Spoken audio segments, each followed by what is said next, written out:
you stories just like this one. Now, let's begin. Moving back to Wisconsin after my marriage imploded wasn't part of any 5-year plan I'd ever made. But there I was, sleeping on my friend Kayla's couch in Milwaukee, working double shifts as a registered nurse at Froedtert Hospital, just to keep my mind off everything. Graduation from nursing school in 2007 felt like a lifetime ago, back when I thought I had everything figured out. Most nights I'd drag myself home around midnight, peel off scrubs that smelled like sanitizer and fear, then collapse in front of whatever true crime documentary Kayla had queued up. We were halfway through one about missing persons in rural areas when my phone rang with a number I didn't recognize. Some lawyer from Sheboygan County was calling to tell me my Aunt Dolores had died and left me her dairy farm. Aunt Dolores was basically a ghost in our family, my mother's older sister who nobody talked about except in whispers. Mom had cut her off completely before I even started elementary school, and all I knew came from a shoebox of old Christmas cards I found after Mom passed from pancreatic cancer. Each card had the same photo, a weathered woman with steel gray hair standing next to Holstein cows. No smile, just this intense stare that seemed to follow you. Gregory Paulson, the estate lawyer, explained that the farm had been non-operational for about 5 years, and that my aunt had spent her final 8 months in a memory care facility after several incidents with local law enforcement. He said that last part carefully, like he was choosing each word from a list of things he legally could and couldn't say. I drove out to the property on a Thursday morning in early October, right after finishing a brutal night shift, where we'd lost 2 patients. Maybe it was exhaustion, but I needed to see something that wasn't fluorescent lit and sanitized. The farm sat about 20 minutes outside of Plymouth, down a gravel road that my GPS kept insisting didn't exist. When I finally found it, the place looked exactly like you'd expect an abandoned dairy operation to look. Main barn with its red paint flaking off like dried blood, 3 long metal-roofed sheds that used to house equipment, and the milking parlor, a low concrete building with a loading dock on one side. Weeds had taken over most of the barnyard, growing up through the cracked asphalt where trucks used to idle while loading milk. The smell hit me as soon as I opened my car door, that mix of old manure, rotting wood, and something else I couldn't place, something chemical and sharp. The milking parlor door was secured with a new padlock, which seemed weird given how deteriorated everything else looked. Paulson had given me a ring of keys, and the third one I tried clicked open smoothly, like it had been oiled recently. Inside, the afternoon light filtered through grimy windows, illuminating rows of stanchions where cows would have stood for milking. The concrete floor had been swept clean, which made no sense if this place had been shut down for 5 years. But what really made me stop and stare were the drainage grates running down the center aisle. Fresh water pooled in them, and when I knelt down to look closer, I saw hair tangled in the metal grating. Long strands, different colors and textures, wrapped around the bars like someone had been washing it down the drains. My nursing instincts kicked in and I pulled on a pair of exam gloves from my purse, carefully extracting a few strands. Definitely human hair, and a lot of it. When I stood up, that's when I noticed the stanchions themselves. These metal frames were designed to hold a cow's head in place during milking, but someone had modified them. Additional restraint points had been welded on at different heights, and the metal showed fresh scratches and wear marks around what would be wrist height for a person. Dark stains covered the concrete beneath several stations, the kind of rusty brown color I recognized from years of working in the ER. I ran my gloved finger along one of the restraint points and found deep grooves in the metal, like someone had been pulling against them hard enough to leave marks. The whole setup made me think of the psychiatric ward at my hospital, except this was built for something much worse than treating patients. I should have left right then, should have called the police or at least told someone where I was.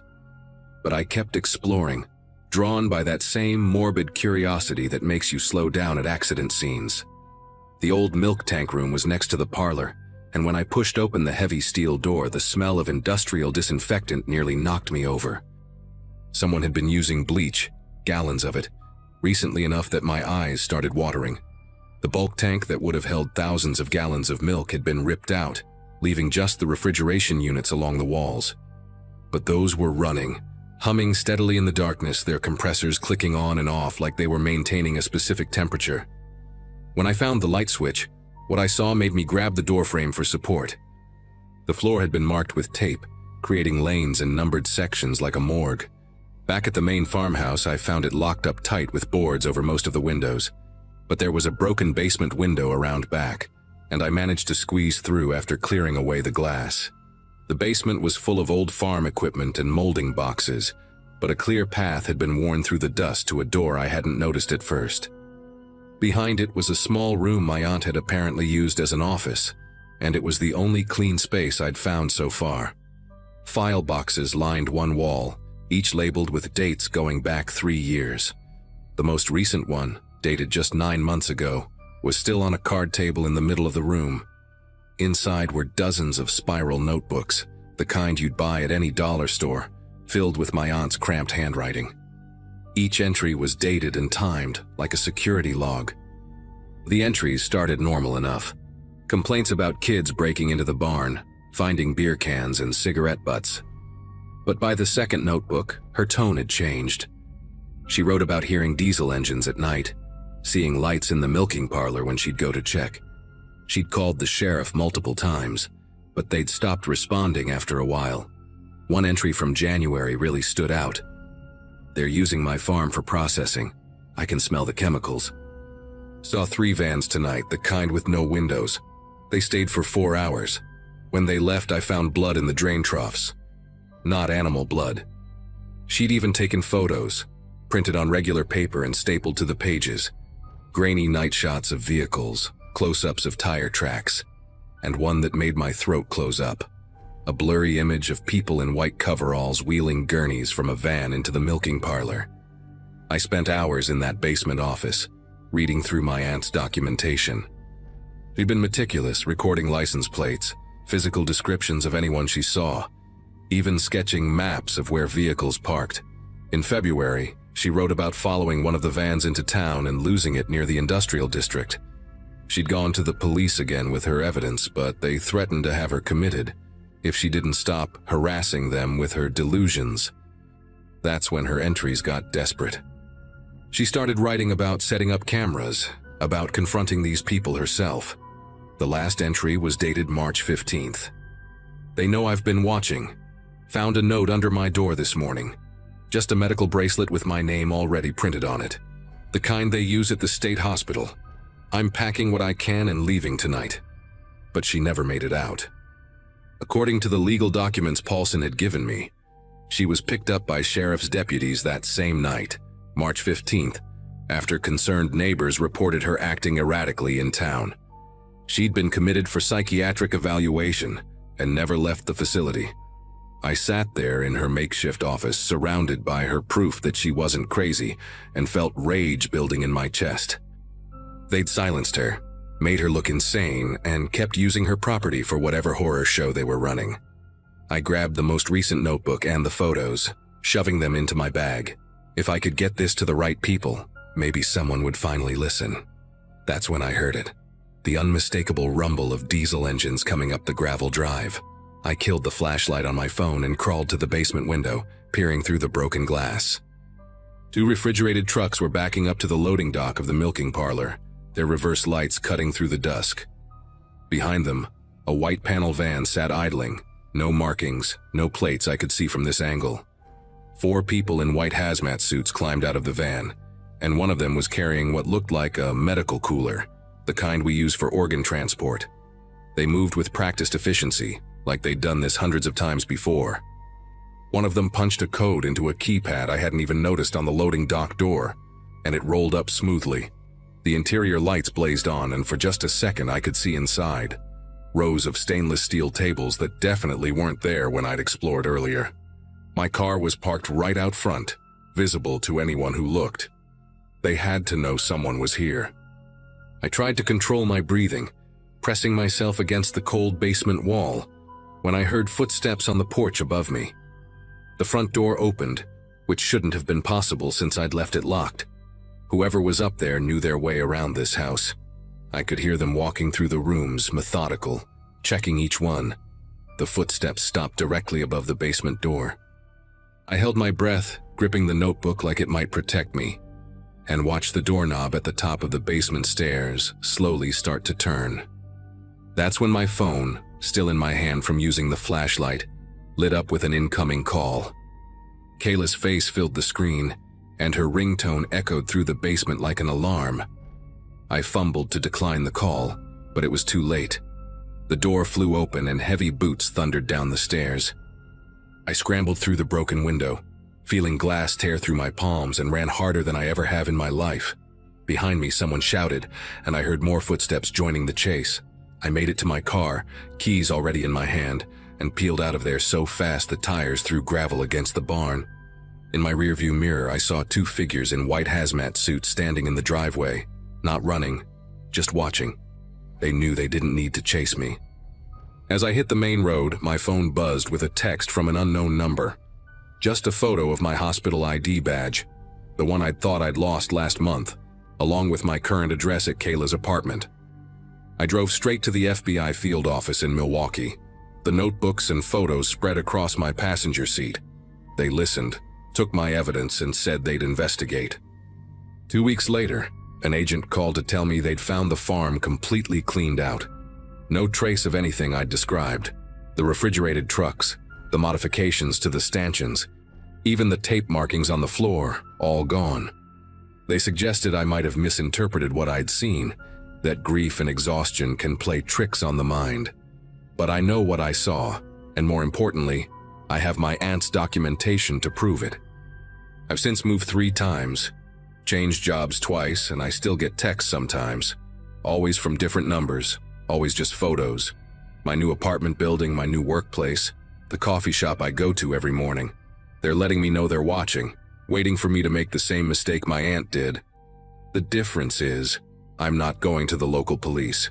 I'm taking everything I have to every journalist, every true crime podcast, every investigative reporter who will listen. Someone somewhere will believe me, they have to.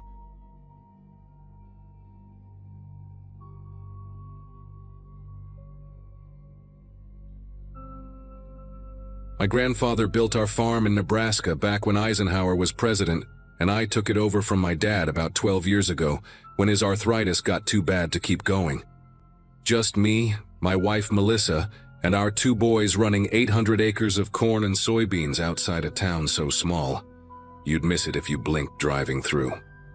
We weren't rich by any means, but we made enough to pay the bills, put food on the table, and even managed to set aside a little each month for the boys' college funds. Late spring of 2018 was when everything started going wrong, right when the corn was knee-high and vulnerable, right when we needed everything to go perfectly to make our loan payments for the new combine we'd bought the previous fall. It started on a Monday morning in early June when I was doing my usual rounds, checking the irrigation pivots before the day got too hot. I remember the smell hit me first. This sickly, sweet chemical odor that made my nose burn. Nothing like the usual earthy smell of wet soil and growing corn. Walking along the north field, I found a whole section of corn just dying, the leaves turning this ugly yellowish-brown color and curling up like they'd been torched. But it wasn't heat damage or disease, the pattern was too weird for that. Dead plants in perfect straight lines, then healthy ones, then more dead ones, like someone had painted stripes across my field. I called the county extension office right away, thinking maybe it was some new pest or fungus I hadn't seen before. But when their specialist came out that afternoon, she took one look and asked if I'd had any chemical spills recently.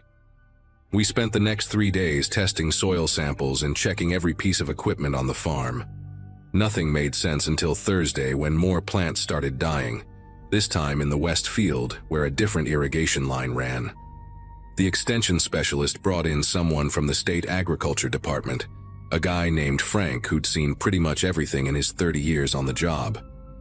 He walked the fields for maybe an hour, took water samples directly from the irrigation lines, then asked me to show him where all my pivot points and main water connections were located. When he tested the water with some kind of strip kit right there in the field, his face went pale. Antifreeze, he said, enough to kill anything it touched, and it was coming through our irrigation system. My first thought was equipment failure, Maybe a cracked housing on one of the pivots leaking hydraulic fluid or coolant somehow backing up into the water lines. But Frank shut that down immediately, said the concentration was way too high and too consistent for an accident. Someone was putting it in there on purpose. We called the sheriff's department, and while we waited for them to arrive, I started walking my irrigation main lines, trying to figure out how someone could even access the system. That's when I found the first cap tampered with near the edge of our property where it borders the old Brennan place that got bought up by Midwest Agricultural Holdings 2 years back. The lock I'd put on it was cut clean through with bolt cutters, and there were fresh tire tracks in the mud leading from their access road. The sheriff's deputy who showed up was a young guy named Jason, who'd gone to school with my oldest boy. He took photos, made notes, but I could tell he was in over his head with something like this. He suggested I install some trail cameras, maybe hire private security, and said they'd increase patrols but couldn't watch the place 24/7. That same afternoon, I borrowed my brother-in-law's drone to check on the damage from above, figuring I needed documentation for the insurance claim. What I saw on that little screen made me pull my truck over to the side of the road. The dead plants weren't random at all. From above, they spelled out words across my fields. Sell now stretched across the North 40, and get out written in dying corn in the west field. I drove straight to town and bought 8 security cameras with night vision, the kind hunters use, and spent Friday setting them up at every access point I could think of. Melissa thought I was being paranoid, but she hadn't seen those words carved into our livelihood.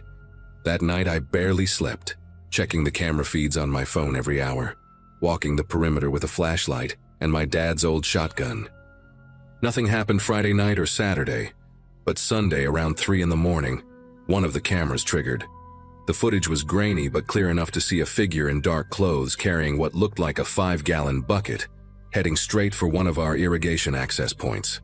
They knew exactly where to go, no hesitation, no searching around. This person had been on my property before, knew our system inside and out. I called the sheriff's emergency line and waited in my truck near the access point, watching through binoculars, while dispatch said a unit was on the way. 20 minutes felt like hours, but the person was still there, hunched over the irrigation connection. When the patrol car's lights finally appeared on the county road, the figure took off running, leaving the bucket behind.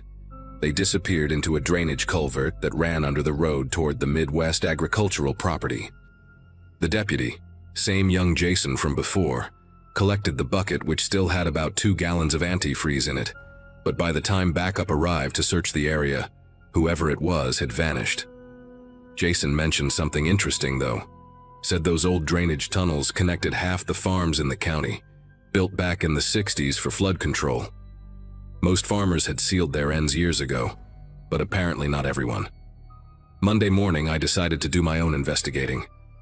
I knew Midwest Agricultural had been after my land for 3 years, ever since they started buying up farms to create what they called a consolidated growing operation. They'd made me 4 offers, each one lower than the last after I kept refusing. I drove over to their office in town, a new glass and steel building that looked ridiculous next to the feed store and hardware shop. The receptionist said their property acquisition manager would be happy to see me, probably thinking I was finally ready to sell. While I waited in the lobby, I saw their employee board on the wall, those corporate photos with names and titles. 3rd row down, there he was, clear as day. Tommy Garrett, Field Operations Supervisor. The same Tommy Garrett I'd fired 8 months earlier after catching him stealing diesel and selling equipment parts on the side. Everything clicked into place right then. Tommy knew our irrigation system because he'd helped install the new lines 2 summers ago. He knew where we kept spare keys, which fields were most crucial for our mortgage payments. Even knew about those old drainage tunnels because his uncle had worked on the original installation back in the day. I left without meeting their manager, went straight to the sheriff's office with printouts of Tommy's employee photo and my old termination paperwork. They pulled the security footage I'd captured and ran it through some enhancement software. The build matched, the gate was right, even had the same slight limp Tommy got from a motorcycle accident years back. But the deputy said matching a body shape wasn't enough for an arrest. We needed something concrete. I spent the next 2 nights sleeping in my truck near different access points, waiting. Melissa begged me to let the police handle it, but they'd made it clear they didn't have the manpower for stakeouts. On Wednesday night, I got lucky, if you can call it that. Around 2 in the morning, I saw headlights turn off the main road onto an old service path that led to the drainage tunnel entrance. I recognized the truck immediately, a beat-up Ford Ranger with a cracked taillight that Tommy used to drive to work every day. I started recording with my phone and followed on foot, staying far enough back to avoid being spotted. He went straight to the tunnel entrance with a bucket and a funnel, bold as brass, like he owned the place. I got 5 minutes of clear video before calling 911 and requesting immediate assistance, saying I had the vandal on camera actively poisoning my irrigation system. They arrested Tommy right there in the tunnel with the antifreeze, the funnel still in his hand. During the booking, he cracked pretty quickly according to Jason, who called me the next morning with updates. Tommy admitted Midwest Agricultural's acquisition manager had approached him after seeing his name in the newspaper's court records from when I'd pressed charges for the theft. They offered him double what he'd been making with me, plus a bonus for every farmer who agreed to sell after crop failures. He gave up everything, the payment records, text messages from his supervisor, encouraging him to increase the pressure, even emails discussing which farms to target next. The state attorney general got involved after that, launching an investigation into Midwest Agricultural's practices across 3 counties. Turns out, we weren't the only farm experiencing mysterious problems right before receiving lowball offers. The legal case took almost a year to fully resolve, but Tommy got 18 months in prison for criminal damage to property and conspiracy charges. Midwest Agricultural settled out of court for enough to cover my losses plus extra. That let us pay off the combine and put new security systems across the entire property. They also lost their business license in the state after investigators found similar schemes in 2 other counties. The drainage tunnels got sealed properly by the county after my story made the local news, and other farmers started checking their old access points too. Some found evidence of tampering they'd never noticed before. My corn grew back strong the next season once we flushed the entire irrigation system twice and replaced all the contaminated soil. These days, I still check those cameras every night before bed, and I keep the shotgun closer than I used to. But at least now when my crops fail, I know it's just weather or bad luck, not someone trying to force me off land my family worked for 3 generations.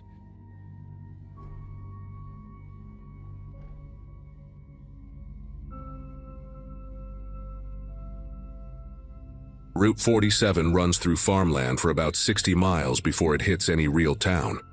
And right at mile marker 31, there's a little wooden produce stand that's been there since before I was born. Grandma Rose and Grandpa Bill built it themselves after he retired from the railroad, painted it barn red with white trim, and they've been running it on the honor system ever since. Just vegetables in baskets, a price list written on cardboard, and a metal cash box with a slot cut in the top bolted to the counter.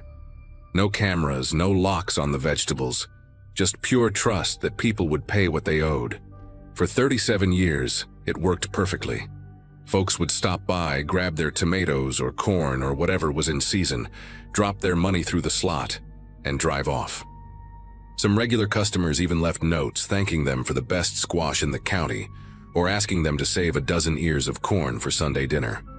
That Saturday in August when I drove out to help with fence repairs, I expected to spend the day digging post holes and listening to Grandpa tell stories about his railroad days.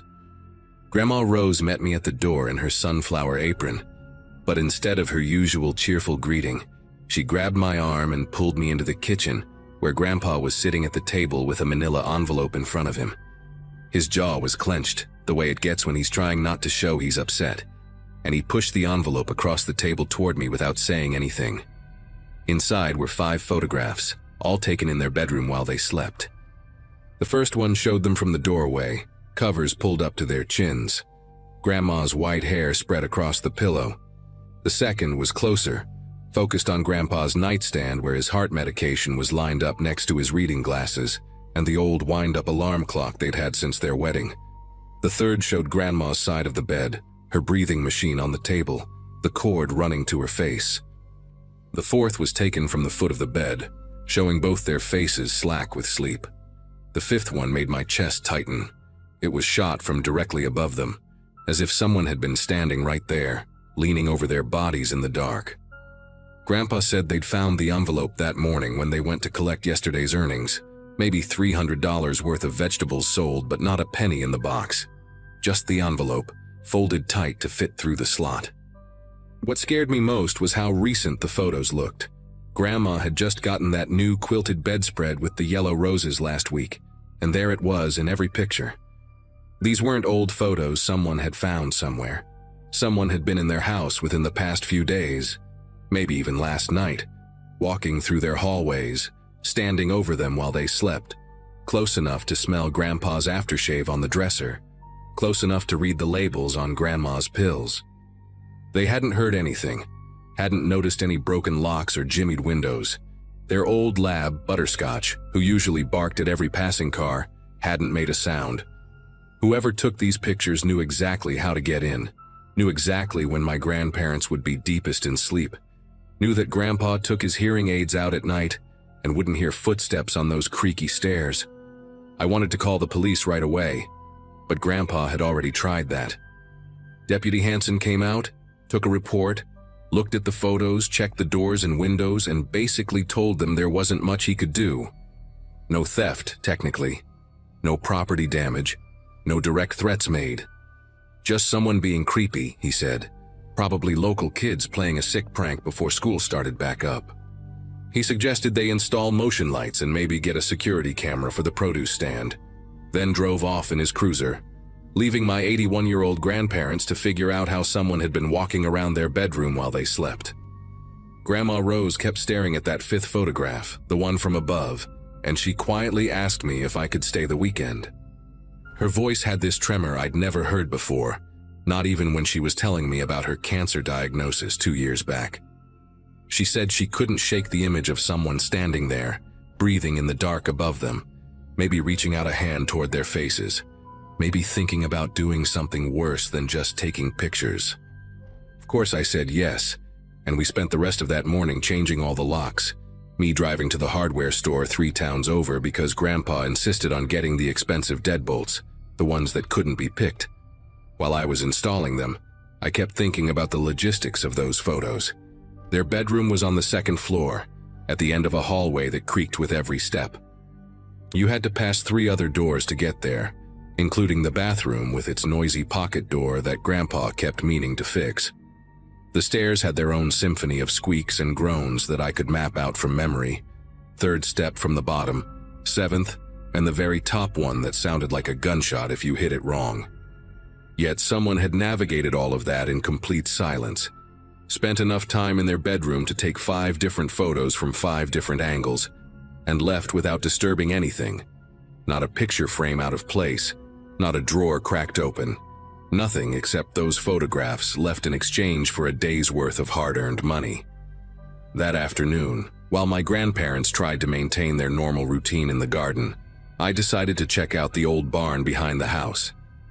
It had been built in the 1940s, back when the property was a working dairy farm, and now it mostly held gardening equipment, bags of fertilizer, and about 40 years' worth of things they couldn't bear to throw away. The main floor was packed with old furniture covered in dusty sheets, broken appliances waiting to be fixed, and towers of yellowing newspapers that Grandma swore she'd go through someday. But when I climbed the ladder to the hayloft, I noticed something that made me call out for my grandfather to come quick. The dust up there had been disturbed in a wide area near the loading door that faced the house. Fresh scratches marked the floor where something had been dragged repeatedly. In the corner, hidden behind some old feed sacks, was a makeshift living space. A sleeping bag, several water bottles, empty food cans with the labels peeled off, a battery-powered lantern, and a pair of binoculars. The binoculars were pointed through a gap in the wall boards, aimed directly at my grandparents' bedroom window. Grandpa Bill climbed up behind me, moving pretty fast for someone his age, and when he saw that setup, his whole face changed. He picked up something I hadn't noticed at first, a spiral notebook tucked under the sleeping bag, its pages wrinkled from humidity. He opened it with shaking fingers, and we both read the first page together. It was a schedule, written in neat block letters. 5:30 a.m., Bill gets up, bathroom, lets dog out. 5:45 a.m., Rose gets up, starts coffee. 6:15 a.m., both in garden until 7:30. 8:00 a.m., breakfast at kitchen table by window. 9:00 a.m., bill to produce stand. Rose does laundry Mondays and Fridays. It went on like that for pages, documenting their entire routine down to the minute, when they watched their evening news program, when they took their medications, when Butterscotch got his last walk of the night. There were notes in the margins, too. Bill's beta blocker makes him dizzy if he stands too fast. And Rose's breathing machine needs power. Check backup generator location. And dog sleeps in mudroom. Close interior door first. But it was the later pages that made Grandpa grab my arm hard enough to leave marks. The dates went back 3 weeks, and the entries got more detailed, more personal. Rose cried today looking at photo album. Daughter died young? Check cemetery records. Another one said, Bill's hands shaking worse. Parkinson's? Research medication interactions. There were sketches of the house layout, marking which floorboards creaked, which windows had broken latches that looked locked from outside but weren't, where the spare key was hidden under the fake rock by the cellar door. One page had a list of their medications with dosages, their doctors' names, their social security numbers somehow, their bank information copied from a statement that must have been in their mail. At the bottom of that page, circled 3 times in red pen, tonight, final documentation before next phase. The date next to it was today's date, Saturday, August 12th. We called Deputy Hansen again, and this time he actually seemed concerned. While we waited for him to arrive, Grandpa and I searched the rest of the barn, finding more evidence that someone had been living there for weeks. There was a camp stove hidden behind some lumber, more notebooks filled with observations about everyone who stopped at the produce stand, license plate numbers, physical descriptions, what they bought, how much money they left. One regular customer, a woman who bought tomatoes every Monday, had 3 pages dedicated to her. Her approximate age, the wedding ring she wore, the medical scrubs that suggested she worked at the hospital 2 towns over, speculation about her shift schedule based on when she stopped by. The detail was obsessive, the handwriting getting smaller and more cramped as the pages went on, like the person writing couldn't stop themselves from documenting every single thing they observed. Deputy Hansen arrived with another officer, and they took the notebooks as evidence, photographed the makeshift camp, dusted for fingerprints. They found dozens of prints, fresh ones, all over the barn ladder, the sleeping bag, the binoculars. While they worked, I stayed with my grandparents in the house, all of us sitting in the living room, not talking much, just waiting. Around 4 in the afternoon, Hansen came back with news that made my grandmother reach for her rosary.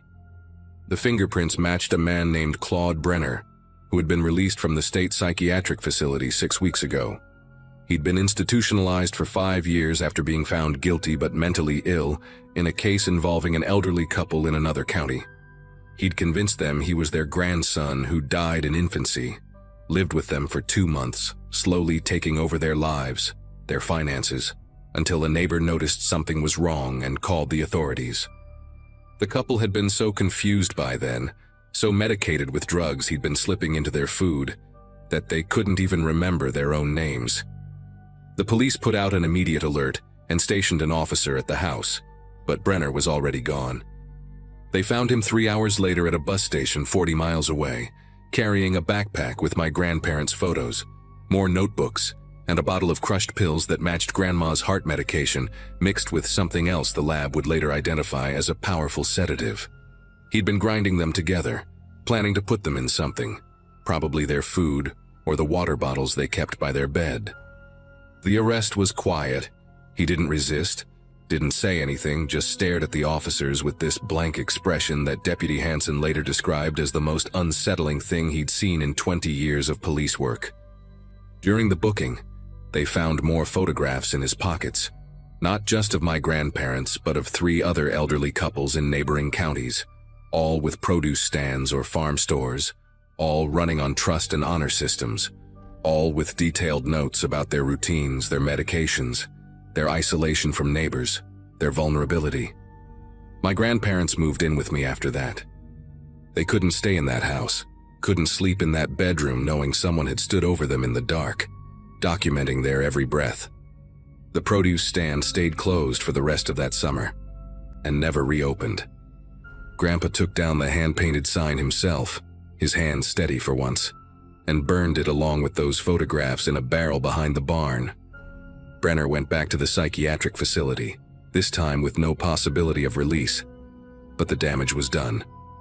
My grandmother never slept through the night again, always waking at the slightest sound, checking the locks, peering out windows. Grandpa stopped taking his hearing aids out at night, preferring the feedback whistle to the vulnerability of silence. They lived another 3 years, passing within months of each other, and I sometimes wonder if they ever had a moment of real peace after that day.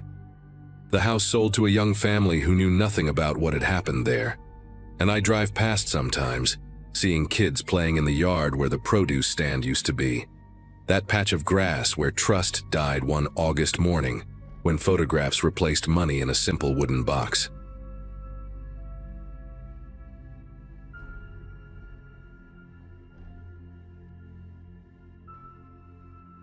Most folks in Millbrook knew me as the kid who bagged groceries at Hannaford and helped old ladies carry their bags to their cars. 26 and still living in my childhood bedroom. But hey, at least I had a purpose now. 6 months into volunteer firefighting, and I finally felt like I belonged to something bigger than scanning barcodes and mopping floors. Captain Holbrook had taken me under his wing right from the start. Same man who used to give me $5 to rake leaves when I was 12. He taught me everything: how to read smoke patterns, how to vent a roof properly, how to stay calm when everyone else was losing their minds. Saturday nights were usually quiet in our town, population barely pushing 3,000. So when my pager went off at 11:43, I figured someone had left their stove on again. Rolling out of bed, I grabbed my gear from the hallway closet, where Mom always complained it made the whole house smell like smoke. Radio chatter was minimal, just dispatch calling out a structure fire at the old Jameson property on Deer Run Road. That farm had been sold 8 months ago to a couple from Boston, the Andersons, I think, who'd been renovating the place piece by piece. Nice people, always waved when they drove past, though some folks at the diner grumbled about city people driving up property taxes. I remembered them coming into the store a few weeks back, asking about those hikers who went missing last fall, said they were writing some kind of article for a travel blog.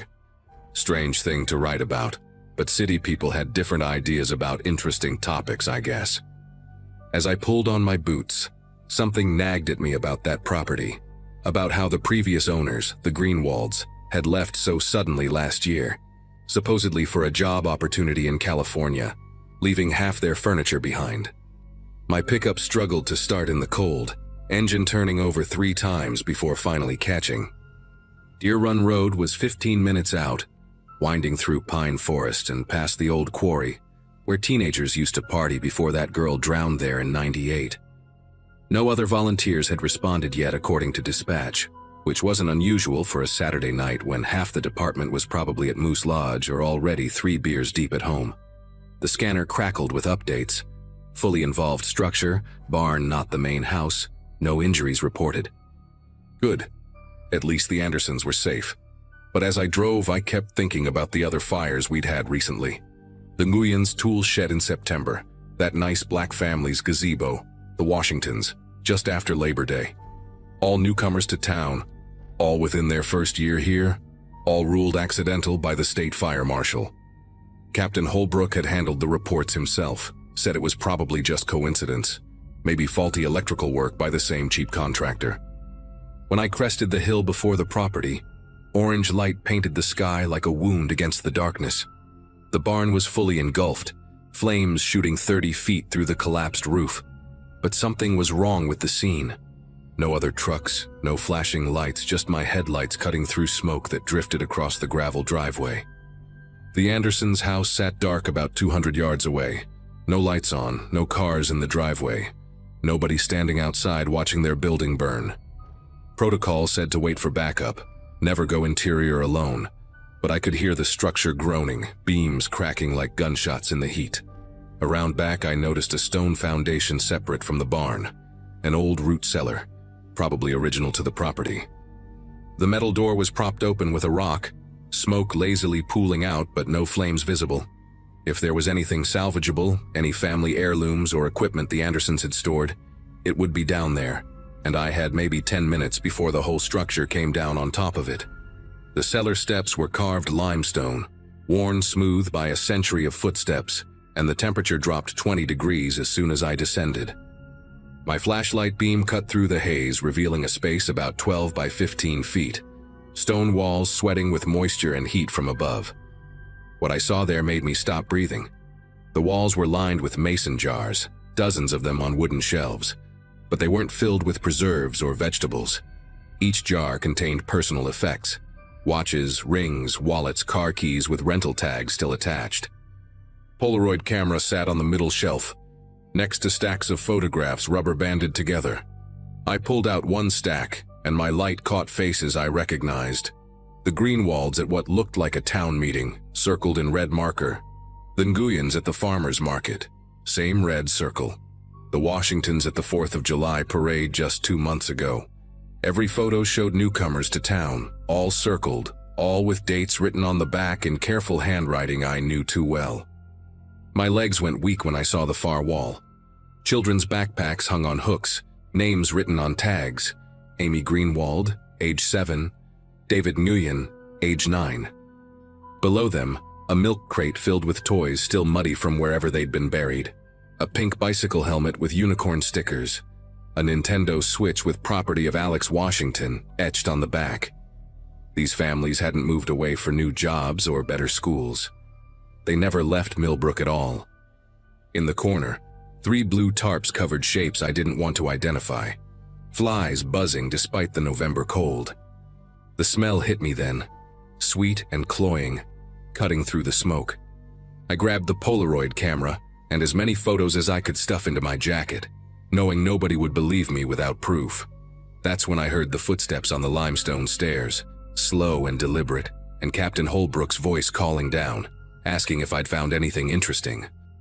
He filled the doorway, still in his civilian clothes, jeans and that old Carhartt jacket he wore to every town council meeting. In his right hand, a red gas can swung gently, the kind we kept at the station for the lawn equipment. His left hand stayed in his pocket, wrapped around something angular that pushed against the fabric. The smile on his face was the same one he'd worn when he taught me to tie bowline knots, when he'd pinned my badge on my uniform 6 months ago. But his eyes were empty, flat like a deer's eyes in headlights. He came down 3 more steps, blocking my only exit, and I could smell the gasoline on his clothes mixing with cologne his wife always bought him for Christmas. "You weren't supposed to be on shift tonight," he said, voice gentle like he was talking to a spooked horse. "Dispatch wasn't supposed to page anyone except me. Computer glitch, I guess." "Captain," I started, but my voice cracked like I was 13 again. He shook his head slowly, sadly, like I'd disappointed him by not cleaning the trucks properly. The gas can made a sloshing sound as he set it on the step beside him. "Your mother would be heartbroken," he said, and something about the way he used the conditional tense made my knees buckle. 43 years I've kept this town safe, kept it pure, kept outsiders from ruining what we built here. My father did it before me, his father before him. You think those families were innocent? They came here digging, investigating, trying to destroy our way of life. The Andersons were asking about the hikers, connecting dots that didn't need connecting. He pulled his hand from his pocket, and I saw the revolver, an old Smith & Wesson police special. "I trained you because I thought you understood loyalty. Small towns survive by taking care of their own, not by welcoming every stranger who wants to change us." The barn above us groaned, a beam crashing down somewhere, shaking dust from the cellar ceiling. In that moment of distraction, I did the only thing I could think of. I grabbed the milk crate full of toys and hurled it at him.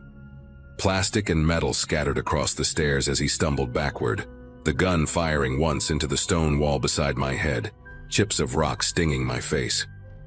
I bowled past him, taking the stairs 3 at a time, him shouting behind me about ungrateful kids and necessary evils. The barn was fully collapsing now, walls folding inward like a house of cards in slow motion.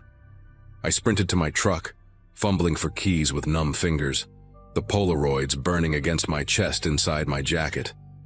In the rearview mirror, I saw him emerge from the cellar, silhouetted against the inferno, just standing there watching me drive away. He didn't chase. He didn't need to. Where was I going to go? Who would believe me over a decorated fire captain with 4 decades of service? I drove straight through town, past the police station where his brother-in-law worked nights, past the fire station where his nephew was probably washing trucks, past my house where Mom would be waiting up with coffee and questions. My phone rang constantly. Dispatch, other volunteers, numbers I didn't recognize. At the interstate on-ramp, I finally pulled over and threw up in the ditch, bile mixing with the taste of smoke. The photos were still in my jacket, evidence of at least 15 families over who knows how many years. Some of the names I remembered from childhood. The Patel family who'd owned the gas station briefly in 2009. The young couple who'd tried to open that vegetarian restaurant. All moved away according to town gossip. Always suddenly, always leaving things behind. The nearest FBI field office was in Albany, 3 hours south. I had a quarter tank of gas, $37 in my wallet, and no idea if I'd make it there alive. But I did make it. Drove through the night with my doors locked and mirrors constantly checked, stopping only once for gas in a crowded station near Saratoga Springs, where I figured they couldn't do anything with witnesses around. The federal building security guard looked at me strange when I walked in at 5 in the morning, reeking of smoke, clutching wrinkled Polaroids like my life depended on them. Which it did. The agent they assigned to me, a young woman named Agent Reeves, went pale when she saw the photos. Paler still when I told her about the cellar, the jars, the children's belongings. By noon, Millbrook was swarming with FBI vehicles, state police, forensic teams. They found the cellar intact. Holbrook had fled but left everything behind, probably figuring he'd burned the only witness. They found more than just those 3 shapes under the tarps. The old quarry where kids used to party? 23 bodies recovered. The abandoned well behind the elementary school? 14 more. Generations of victims, anyone who asked too many questions, anyone who didn't fit their idea of what the town should be. Holbrook was arrested 2 days later trying to cross into Canada, the gasoline smell still on his clothes. His brother-in-law, his nephew, half the police force, even our town selectmen, 17 arrests total when the investigation ended 8 months later. Mom had to move in with my sister in Connecticut after the death threat started. Couldn't even go to Hannaford without people calling her a traitor's mother. I testified for 3 different trials, told the same story each time about that night in November, about the photos and the toys and the smile on the face of the man who taught me to save lives. Some nights I wake up still tasting smoke, still feeling those limestone steps under my boots. The FBI got me into witness protection eventually, set me up with a new name in a new state where nobody knows about Millbrook or what happened there. I work in IT now, fixing computers in a cubicle with no windows. But sometimes when I'm driving through small towns for work and I see those volunteer firefighter stickers on pickup trucks, I wonder how many other Millbrooks are out there. How many other Captain Holbrooks are training young kids to protect their communities, and what exactly they think that means.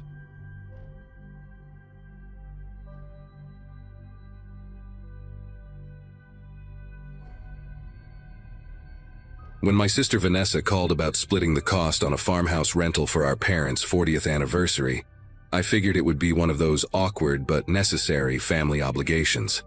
Our parents, Doug and Janet, had been dropping hints about wanting all of us together for months. And honestly, after the mess of the past few years, scattering across different states, barely keeping in touch, I thought maybe it would be good for us.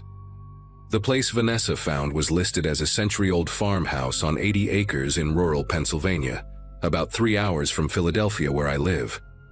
The photos showed weathered wood siding, a wraparound porch, and fields that stretched to a tree line in the distance. It looked isolated in that peaceful way people pay premium prices for. Vanessa handled the booking through some vacation rental site, communicated with a property manager named Howard through email, and wired the deposit. Simple enough. We planned to arrive Friday evening in early September, spend the weekend reconnecting, and head home Monday morning. I arrived first, around 6 in the evening, with my daughter Chloe, who had just turned 11 that July. My wife Jessica was supposed to come but got stuck covering someone's shift at the hospital where she works as a surgical nurse, so it ended up being just me and Chloe making the drive. The farmhouse sat at the end of a gravel driveway that curved through overgrown fields, the kind where you couldn't see the main road anymore once you were halfway down. The house itself looked exactly like the photos, maybe a bit more worn, paint peeling near the roof lines but charming in that rustic way. There was a detached barn about 50 yards behind the house, doors hanging crooked on their hinges. No other buildings in sight, no neighbors visible, just fields and woods pressing in from all sides. I grabbed our bags from the trunk while Chloe stretched her legs, complaining about the long drive. A lockbox hung on the front door handle, and inside was a key just like Howard's email had described. The door opened with a long creak, and we stepped into a dim hallway that smelled like old wood and something faintly chemical, maybe cleaning supplies. The place had clearly been furnished from estate sales. Mismatched furniture, floral couches, a dining table that wobbled when I set my keys on it. But it was clean enough, and there were 6 bedrooms upstairs, plenty of space for all of us. Vanessa and her husband Keith showed up about 40 minutes later, followed by my brother Todd and his girlfriend Amber within the hour. My parents arrived last, pulling up just as the sun started dropping behind the tree line, painting everything in that orange-gold light that makes old houses look either beautiful or haunted, depending on your mood. Mom immediately started fussing over the kitchen, unpacking the groceries they'd brought, while Dad inspected the fireplace like he knew anything about masonry. We settled into our rooms, Chloe claiming the smallest bedroom at the end of the upstairs hallway because it had wallpaper with faded butterflies that she thought was cute. I took the room next to hers, a larger space with 2 windows overlooking the front yard and that barn in the distance. The windows didn't lock properly, I noticed. The mechanisms were old and loose, but I figured we were in the middle of nowhere. What did it matter? We ordered pizza from a place 20 minutes away that actually delivered out here, and spent the evening playing board games around that wobbly dining table, drinking beer, catching up on the surface-level stuff families talk about when they haven't been close in a while.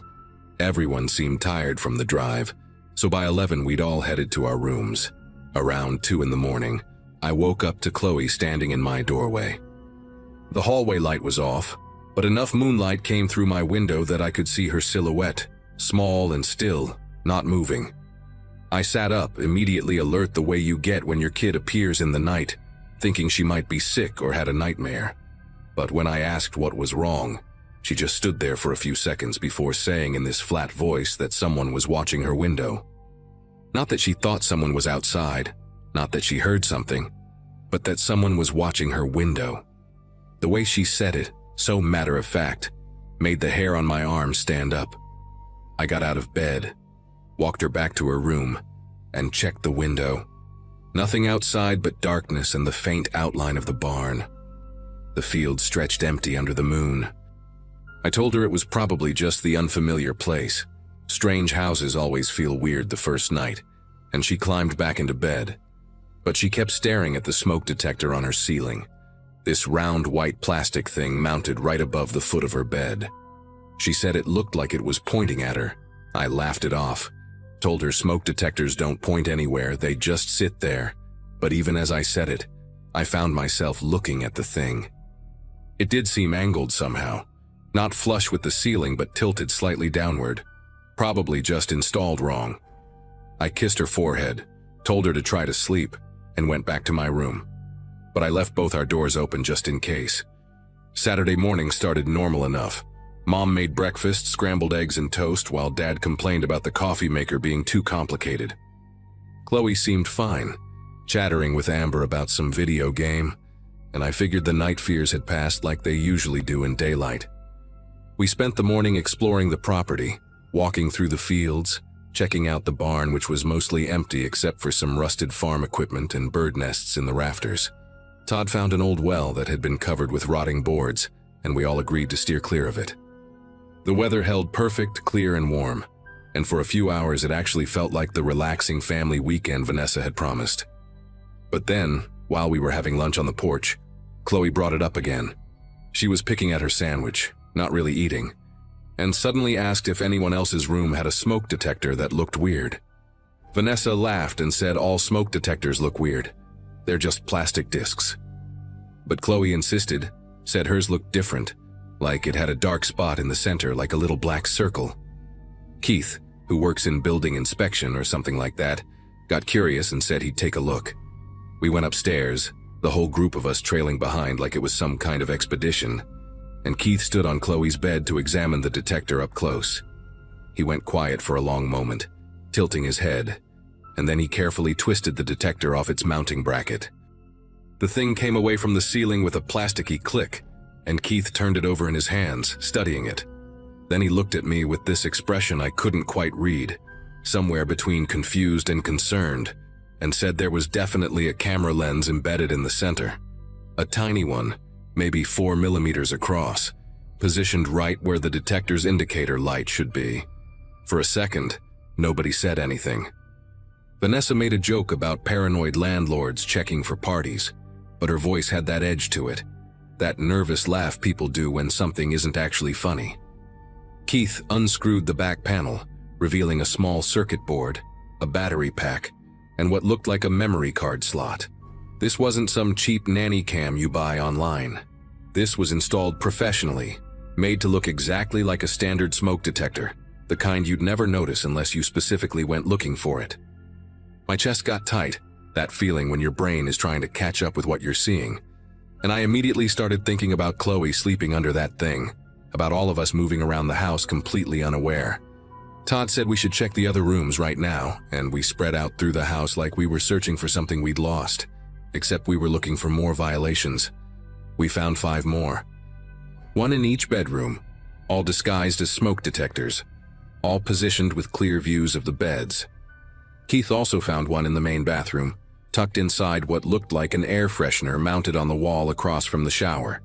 The living room had 1 hidden in a digital clock on the mantel, lens pointed at the couch. Every single one had a memory card.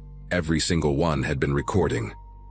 My hands started shaking when I held the camera from my own room, thinking about how I'd changed clothes, how I'd sat on the bed scrolling through my phone in my boxers, how utterly exposed we'd all been without knowing it. Vanessa immediately tried calling Howard, the property manager, but it went straight to voicemail. She tried 4 more times, same result. Then she tried the customer service line for the rental website, got put on hold for 15 minutes, and finally reached someone who said they'd open a case but couldn't guarantee when they'd hear back from the property owner. The person on the phone seemed more concerned about potential refunds than the fact that we'd been surveilled in our beds. Mom was sitting at the kitchen table with her head in her hands, Dad pacing and muttering about lawyers, and Chloe had gone completely silent, sitting on the stairs hugging her knees. Keith suggested we leave immediately, pack up and get out, but Todd said we should call the police first, document everything, make sure this got reported properly. I agreed with Todd. This wasn't just creepy, this was criminal, and whoever installed these cameras needed to be held accountable. Vanessa found the non-emergency number for the local sheriff's office and explained the situation to whoever answered. They said they'd send a deputy out, but it might take an hour or more since we were pretty far outside town limits. While we waited, I started looking around more carefully, not just at obvious spots, but at everything. The vents, the light fixtures, the corners of rooms. I noticed the kitchen had a small hole drilled in the cabinet above the sink, barely visible, and when I opened the cabinet, I found another camera wedged between dishes, pointed down at the counter and table. This person, whoever they were, had spent time planning this, drilling, wiring, hiding these things in ways that looked completely natural. It wasn't some spur-of-the-moment pervert setup. This was methodical. I thought about how the listing photos had shown the house empty, no furniture, and realized all of this had probably been installed recently, specifically for renters. Keith lined up all 7 cameras we'd found on the dining table, and we just stared at them. These little pieces of plastic and circuitry that had stolen our privacy, our sense of safety. While we waited for the deputy, Keith decided to walk down the driveway to see if he could get better cell reception and try calling Howard again. He was gone maybe 20 minutes when he came back walking fast, almost jogging, with this look on his face that made everyone stop talking. He'd run into a neighbor, an older woman who lived about half a mile down the road in a small brick house we'd passed on the way in. Keith said he'd asked her if she knew anything about the property or the owner, just making conversation, and she'd given him this long look before asking if we were the ones renting the farmhouse. When Keith said yes, she'd told him we should leave. Not suggested, told.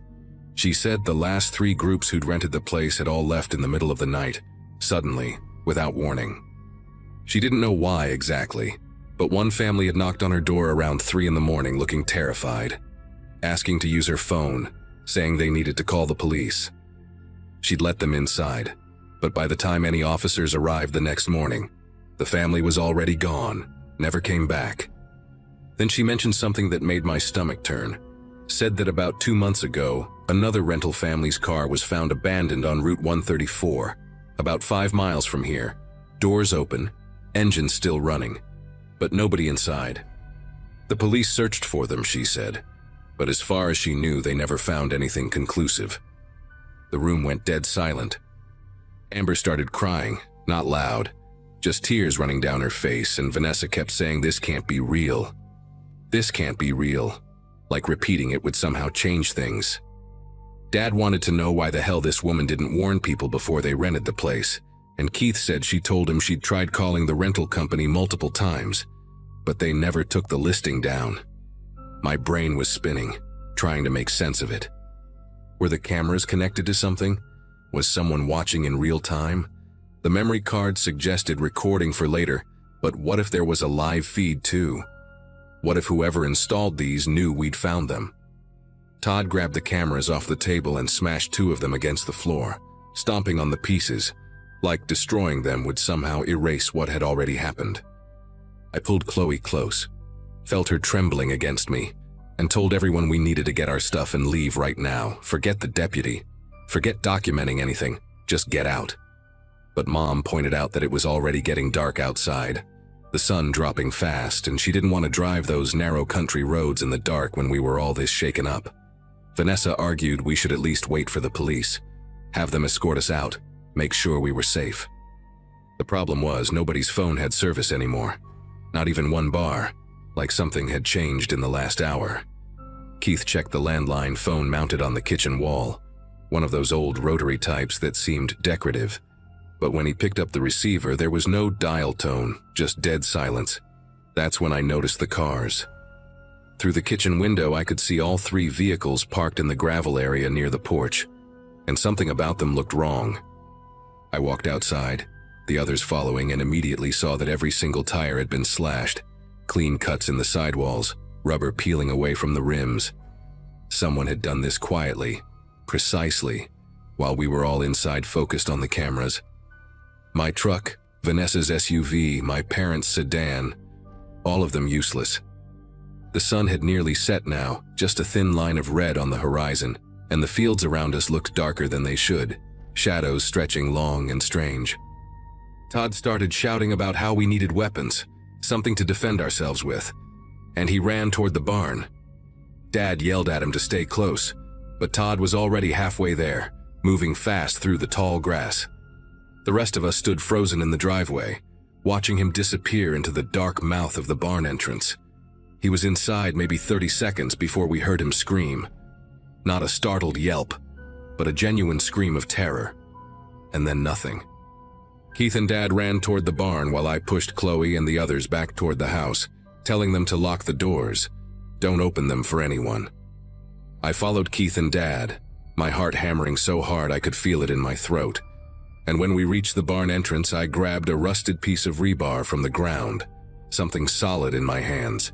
Inside, the barn was almost pitch black, just enough dying light coming through gaps in the walls to see shapes. We called Todd's name, heard nothing back, and then Keith's flashlight from his phone clicked on, beam cutting through the dark. Todd was sitting against the far wall, knees pulled up, staring at something on the ground in front of him. When we got closer, I saw what had made him scream. Bags, black plastic contractor bags, 5 of them, lined up against the wall, and one had split open, revealing clothes inside. A child's sneaker, a woman's purse, things that clearly belonged to people. The smell hit me then. Not death exactly, but something chemical and wrong. like bleach mixed with decay. These were belongings from the other renters. Had to be. Trophies or evidence or whatever sick thing this was. Todd was hyperventilating, saying we're going to die out here over and over. And Dad slapped him across the face, not hard, but enough to snap him back. We pulled Todd to his feet and got out of that barn, running back to the house where everyone was pressed against the windows watching us. Once inside, we locked every door, every window we could reach, pushed furniture against the entrances, and huddled in the living room with whatever makeshift weapons we'd grabbed. Kitchen knives, a fireplace poker, that piece of rebar I still hadn't let go of. Chloe wouldn't stop shaking, and Mom held her while whispering prayers I hadn't heard since I was a kid. We kept the lights off, didn't want to be visible, and waited in the dark, listening to every creak of the old house settling, every rustle of wind outside. Hours crawled by, felt like days, and nobody slept. Around midnight, we heard an engine in the distance growing louder, and headlights swept across the windows. A vehicle pulled into the driveway, and through a gap in the curtains I saw it was a sheriff's cruiser, light bar dark, moving slowly toward the house. Relief hit me so hard I almost collapsed, and Dad was already moving toward the door when Keith grabbed his arm and said, "Wait." Something about the way the cruiser stopped, about 50 feet from the porch, engine idling but nobody getting out, made Keith hesitate. We watched for maybe 2 full minutes and the driver never emerged, never called out, just sat there in the dark cab. Then the headlights cut out and the engine died, and we heard a car door open and close, but still nobody appeared. Keith whispered that real cops don't behave like that. They announce themselves, they use their radios, and my skin went cold understanding what he meant. Whoever was out there wanted us to come outside, wanted us to think we were being rescued, so we'd unlock the doors and make ourselves vulnerable. We stayed silent, barely breathing, and after what felt like forever, we heard footsteps crunching on gravel, slow and deliberate, circling the house. They stopped at each window, each door, testing, checking, and when they reached the back door, the knob rattled violently like someone was trying to force it. Amber started crying again, louder this time, and Vanessa clamped a hand over her mouth to muffle the sound. The rattling stopped. Then we heard boots on the porch steps, heavy and unhurried, and I realized whoever this was knew we were trapped, knew we had nowhere to go and was taking their time. Dad whispered that we should rush whoever it was, all of us together, overpower them and take the cruiser. But before anyone could respond, we heard another engine. This one different, rougher, and more headlights flooded the driveway. A pickup truck pulled up fast, real police lights flashing, and a woman's voice shouted through a megaphone identifying herself as Deputy Carver, asking if anyone was inside the residence. The footsteps on the porch ran fast toward the tree line, and I heard the fake cruiser's engine roar to life and tear out of the driveway in the opposite direction. We unlocked the door, stumbled outside, and I've never been so grateful to see another human being in my life. Deputy Carver had actually been trying to reach us for hours after receiving our call, but kept getting sent to the wrong address by her GPS until she finally asked at a gas station and the clerk recognized the property description. She called for backup immediately when she saw our slashed tires and heard what had happened, and within 40 minutes the driveway was full of police vehicles, real ones this time, with more deputies and 2 state troopers. They searched the barn, photographed everything, bagged the evidence, and found the fake cruiser abandoned 3 miles down a service road, stolen from an impound lot 2 counties over. The property manager, Howard, turned out to be a fabricated identity, emails routed through proxy servers, payment processed through a shell account that led nowhere.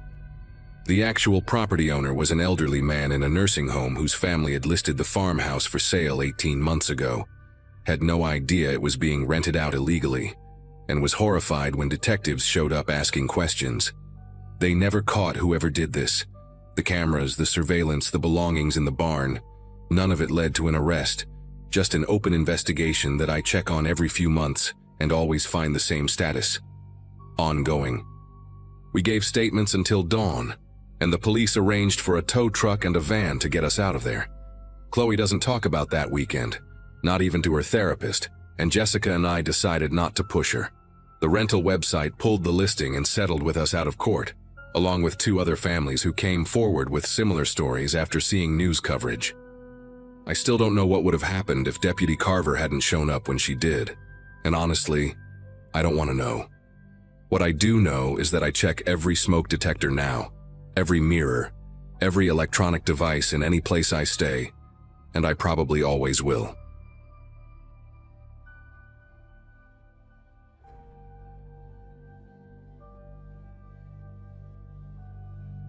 Uncle Vincent called me on a Friday morning in July 2016, asking if I wanted to make $50 helping him check his trail cameras before deer season prep started. I'd just finished my junior year of high school the month before, and spending my 17th summer broke didn't sound appealing, so I jumped at it. Vincent owned about 40 acres of mixed woodland and clearings about 2 miles from our house, land that had been in our family since my grandfather bought it in the 60s. The property bordered state forest on 2 sides, which made it prime for deer movement, and Vincent was meticulous about his hunting prep. He had 8 trail cameras set up at various points, motion-activated things that snapped photos whenever something passed by. Usually it was just deer, sometimes a coyote or a bear. That morning the sky had that hazy quality that promised heat later, and I remember thinking it'd be nice to be in the woods before it got too miserable. Living out in the country, you get used to being far from everything. But the distance works both ways. Nobody can hear you scream, sure, but you also can't hear someone watching you from the tree line. We took Vincent's truck down the old logging road that cut through his property, bouncing over ruts and exposed roots until we reached the clearing where he usually parked. The plan was simple: hike the perimeter, check each camera, swap out the SD cards, and be done before lunch. Vincent brought his retriever, Copper, a 7-year-old dog who knew these woods better than most people knew their own neighborhoods. Our family's dog, Bailey, had vanished exactly 8 days earlier. She was a scruffy terrier mix, 11 years old, and she'd been sleeping on my bed since I was in 1st grade. My mom had walked every road within 5 miles, posted on every local Facebook group, even put up flyers at the gas station and the feed store. We'd resigned ourselves to thinking maybe a coyote got her, or she'd just wandered off to die somewhere quiet, the way old dogs sometimes do. Vincent knew how torn up I was about it. He didn't mention Bailey once that morning, which I appreciated. We made small talk about nothing as we started the first trail, Copper ranging ahead of us, nose down, tail wagging. The first 3 cameras were uneventful. Hundreds of photos of deer at dawn and dusk, a few raccoons, one blurry shot of what might have been a bobcat. Vincent seemed pleased. The 4th camera was mounted near an old hunting stand that nobody had used in years, a wooden platform about 12 feet up in an oak tree, accessible by boards nailed into the trunk as a makeshift ladder. When Vincent pulled the SD card and started scrolling through the photos on his phone, his face changed. Not dramatically, just this subtle shift where his jaw tightened and his eyes narrowed. He didn't say anything at first, just kept swiping, faster and faster. Then he handed me the phone without a word. The first few images were normal, a doe and her fawn at dawn, their eyes glowing green in the camera flash. But then the photos shifted. A person, not walking past the camera like a hiker might, but standing there, facing it directly, like they knew exactly where it was. The timestamp said 2:47 a.m. from 5 days ago. The figure wore dark clothes and had their hood pulled up, but what made my chest tighten was how still they stood, how deliberately they'd positioned themselves in frame. There were 7 photos in sequence, each taken 30 seconds apart, as the motion sensor kept triggering. In each one, the person was in a slightly different pose, moving closer to the camera, until the final image showed just their torso, the lens aimed at their chest. Like they were studying it, Vincent took the phone back and zoomed in on one of the shots. "That's not hunting gear," he muttered, "and nobody has permission to be out here." We both looked up at the hunting stand at the same time. It was one of those permanent structures built decades ago with weathered plywood and 2x4s, the kind that accumulates leaves and bird nests over the years. From where we stood, it looked abandoned like always, but Copper had stopped ranging. The dog sat at the base of the oak tree, staring straight up at the platform, a low whine building in his throat. Vincent called his name twice, but Copper wouldn't move, wouldn't look away. That's when I noticed something I'd missed before. The ladder boards. The ones nailed to the tree trunk, they weren't covered in the same layer of grime and moss as the rest. The wood was cleaner, worn smooth in places like someone had been climbing up and down regularly. Vincent saw it too. He pulled a flashlight from his pack even though it was broad daylight and aimed it up at the platform. We couldn't see much from below, just the underside of the plywood floor, but there was definitely something up there. Not leaves or debris, but shapes. Rectangular shapes that looked like they'd been arranged deliberately. My uncle's a big guy, former Marine, not easily rattled, but his hand was shaking enough that the flashlight beam bounced against the tree bark. He looked at me, then back up at the stand. "Stay here," he said, which we both knew I wasn't going to do. Vincent went up first, testing each board before putting his full weight on it. I stood at the base with Copper, who'd gone completely silent now, just staring upward with his ears pinned back. When Vincent's head cleared the platform, he stopped climbing. Just stopped, frozen on the ladder with his upper body visible above the floor level. The silence stretched out long enough that I called up to him, asking if he was okay. He didn't answer right away. When he finally spoke, his voice sounded hollow, like someone had scooped something essential out of it. "Come up here," he said, "but go slow." I climbed up behind him, my hands gripping the boards that someone else had been gripping, maybe hours ago, maybe days. When I pulled myself onto the platform, the smell hit me first. Not rot exactly, but something organic and wrong, like turned earth mixed with mildew and something sharper I couldn't identify. The hunting stand was maybe 6 feet by 6 feet, with low walls on 3 sides, and the 4th open to the tree. Someone had been living here, not camping, living. There was a sleeping bag rolled up in the corner, the fabric still holding body warmth when Vincent touched it. A Coleman lantern, gallon jugs of water, 3 of them, partially full. Plastic bin with food wrappers, granola bar boxes, beef jerky packages. But that wasn't the worst part. The worst part was the walls. Every square inch of the interior plywood was covered in photographs. Not random pictures, not magazine clippings. Photos of my family, of my house. There was my mom getting the mail, wearing the same blue cardigan she'd worn all week because the mornings had been chilly. There was my dad mowing the lawn, his bald spot catching the sun. There was me, walking to the end of our driveway to catch the school bus, my backpack slung over one shoulder. The photos were printed on regular computer paper, some in color, some in black and white, and they were taped up with such precision that they overlapped like shingles, creating this collage that covered every available surface. Vincent started tearing them down, and that's when I saw the dates written in the margins. The most recent one was from yesterday morning. The photo showed our back porch, taken from somewhere in the woods behind our house, and you could see straight through the kitchen window to where my mom stood at the sink. The angle was wrong, too high, like whoever took it had been in a tree. I felt something cold settle into my stomach. Not panic yet, but the beginning of it. That recognition that something terrible was happening and had been happening while we lived our normal lives completely unaware. Vincent had his phone out calling 911. His voice clipped and controlled as he gave our location to the dispatcher. I couldn't stop staring at the photos. There were dozens of them, maybe over 100. Some showed our cars in the driveway.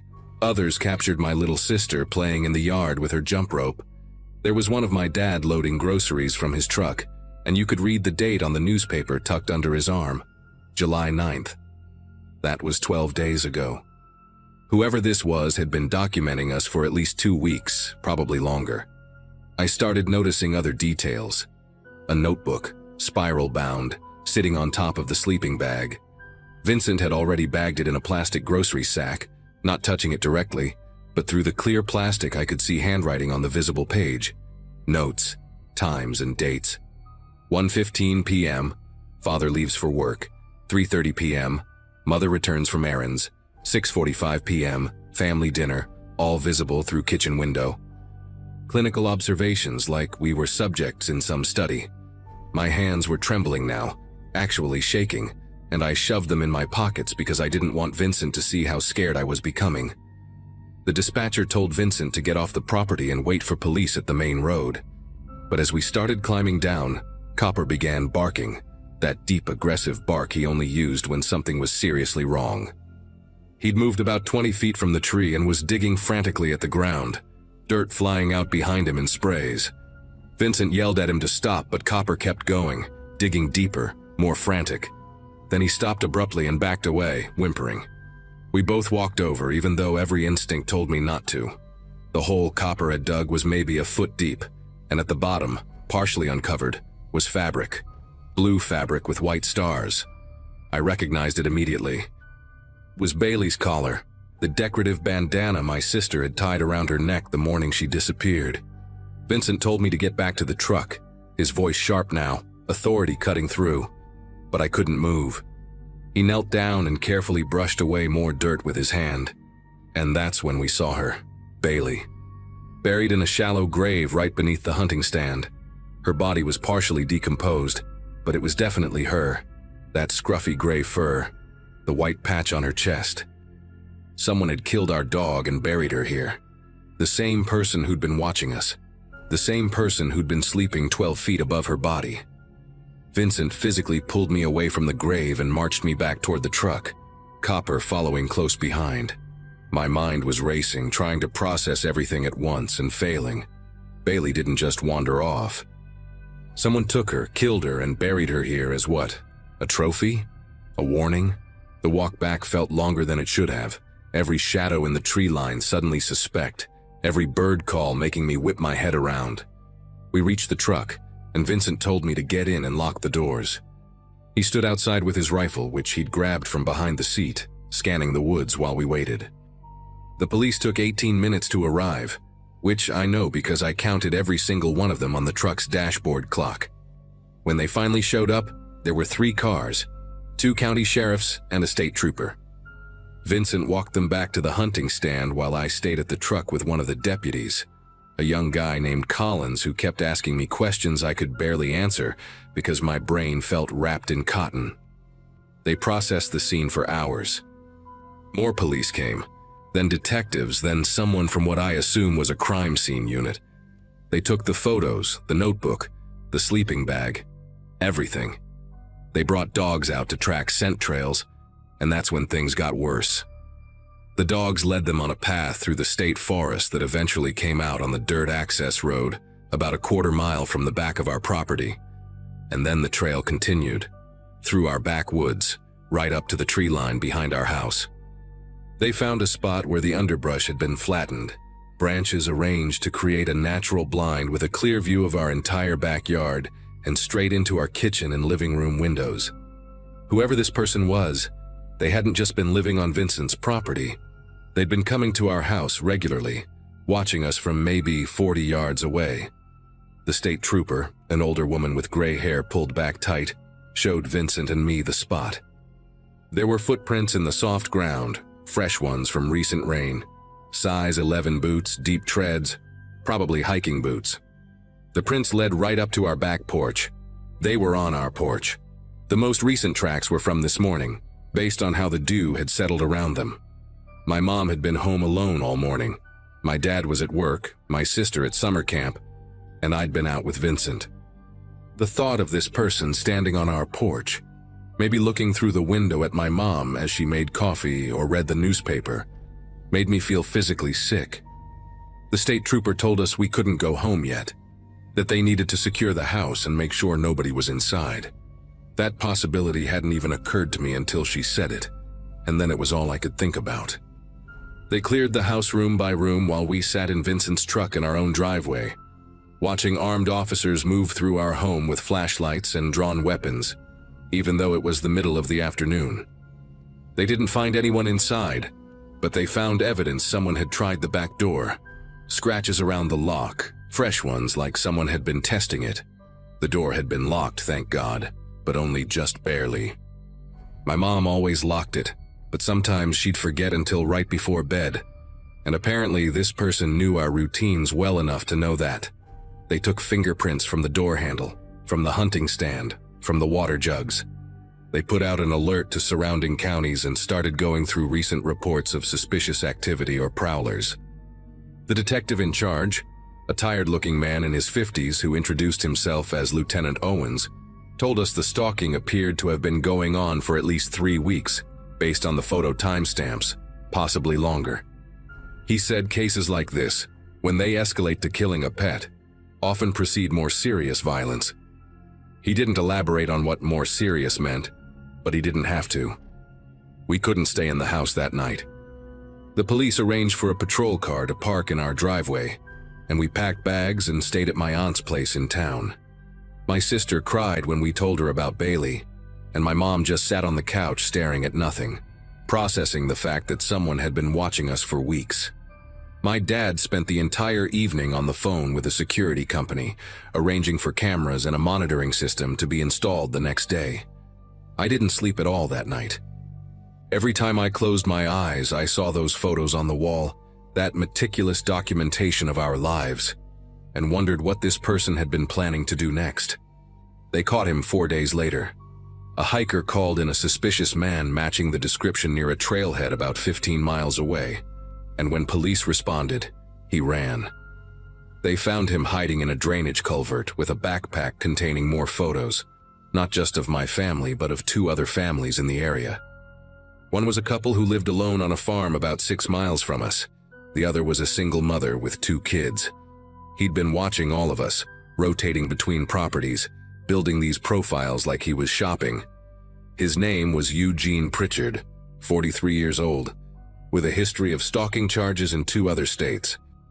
He'd been living rough in the state forest for almost 2 months, moving between campsites, and had fixated on our family because, according to what the detective told us later, we seemed happy and unaware.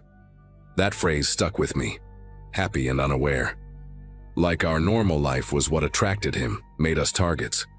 The fingerprints matched, the boot prints matched, and when they searched his campsite, they found a hunting knife with animal blood on it. Bailey's blood, the lab confirmed. He'd also been documenting entry points to our house in that notebook, which windows had locks that looked weak, what times the house was empty. The prosecutor told my parents he'd likely been in the planning stages of a home invasion. Pritchard pleaded guilty to stalking, animal cruelty, criminal trespass, and attempted burglary.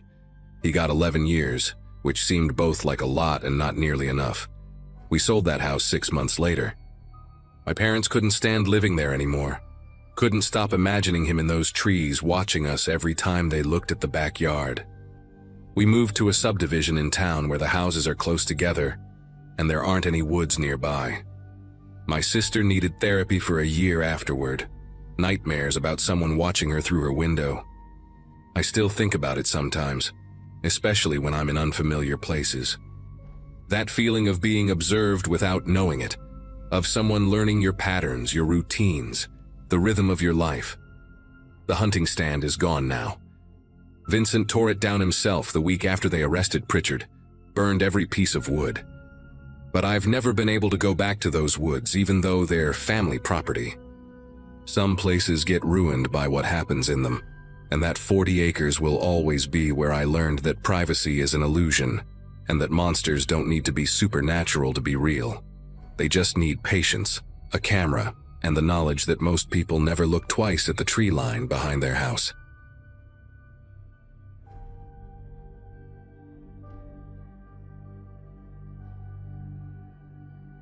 Growing up on my family's farm in a quiet stretch of northern countryside shaped most of my routines, and that year wasn't any different.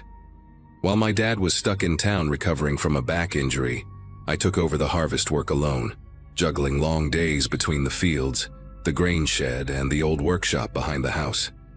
My name's Lacey, and at the time I was trying to keep everything running on a tight schedule, waking up before sunrise and ending the days covered in dust and sweat. The farm sat a few miles from the nearest cluster of houses, surrounded by cornfields that seemed endless when the wind got going. Most days were uneventful, predictable even, which made what happened stand out even more in my memory. The first strange thing started with the fuel. I kept noticing the levels dipping lower than they should have, even on days when I barely touched the tractor or the generator. I chalked it up to miscalculations at first. Maybe I'd left a gauge half stuck, or maybe I'd filled something halfway and forgotten. But after the third or fourth time, I couldn't shake the sense that it wasn't just me being careless. I remember staring at the big diesel barrel by the shed late one afternoon, the sun sinking behind the trees and giving everything a kind of orange haze, and thinking the numbers weren't adding up no matter how much I tried to justify it. It bothered me enough that I started double-checking locks and writing down amounts in a small notebook I kept in my back pocket. One evening, after a long stretch of work left me too wired to sleep, I caught myself walking around with a flashlight, scanning the edges of the property like I expected something to step out. Nothing did, just the rustling of tall corn stalks shifting in the wind and the occasional creak of the barn settling for the night. But as I stood there listening, I got this weird sense of being observed, like there was attention on me from somewhere I couldn't pinpoint. Not fear exactly, more like a slow awareness creeping in that the fuel issue might not be random. I hated how my mind kept circling back to that thought even when I tried to push it away. The next morning I decided to put up a small hidden camera. It wasn't anything high-tech, just a compact motion-activated one I'd used once to keep raccoons out of the feed bins. But I tucked it into a gap between boards on the side of the shed, where it had a clear view of the fuel area. I didn't tell anyone about it, not even my dad on the phone, because I didn't want him worrying or driving out before he was healed. For 2 days, the camera caught nothing but shadows and moths drifting past the lens. Then, on the third night, when I sat down after dinner and checked the footage on my laptop, I felt my chest tighten in a way I'd never experienced before. 3 men, 3 different men, walked straight into the camera's view, all wearing dark jackets, moving like they knew exactly where they were going, and exactly when no one would see them. Seeing those men on the screen felt unreal at first, like I'd stumbled into footage from someplace else by mistake. They didn't look lost or curious. They moved with this quiet confidence, checking the fuel barrel, glancing toward the house, and then walking back toward the cornfield in a single file line. One of them, tall, broad shoulders, a messy beard, paused a little longer than the others, turning his head just enough that I saw the reflection of the camera's faint infrared glow in his eyes. He didn't step closer or do anything dramatic, but the way he kept still for those few seconds made my pulse thud in my ears. It wasn't a look of surprise. It was like he was waiting. I replayed that clip over and over, each time hoping I'd misread something, but every detail pointed to the same conclusion. They'd been coming onto the property long before I noticed the fuel issue. The timestamps showed them slipping in roughly the same time each night, always from the far edge of the field where the corn grew thickest. Nothing about their movements looked rushed. They weren't trying to grab supplies and bolt. They were studying the place. Studying me, honestly. I sat there at the kitchen table with the laptop open, listening to the old refrigerator buzz, and tried to steady my breathing enough to think straight. My first instinct was to call someone, anyone. But the nearest neighbor lived too far down the road, and the spotty cell service around the property made calls drop unless I stood near the kitchen window. Part of me didn't want to risk stepping outside at all. I knew I couldn't stay there alone, not after seeing their faces so clearly. So I grabbed my keys and decided I'd drive into town to the small sheriff's outpost near the feed store. The sky outside had already gone dark, and the wind carried that sharp, dry smell that comes just before a storm.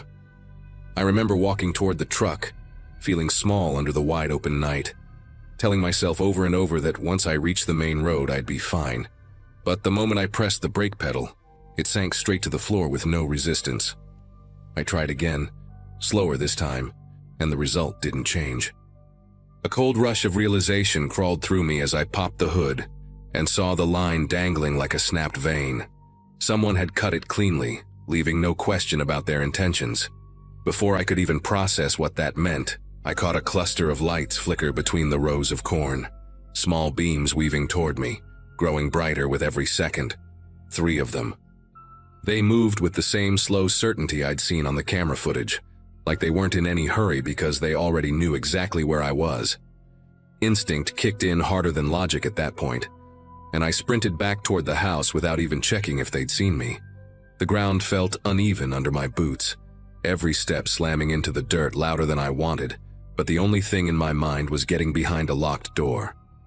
Once inside, I bolted the front entrance, dragged a chair against it, and snapped off every light I could reach.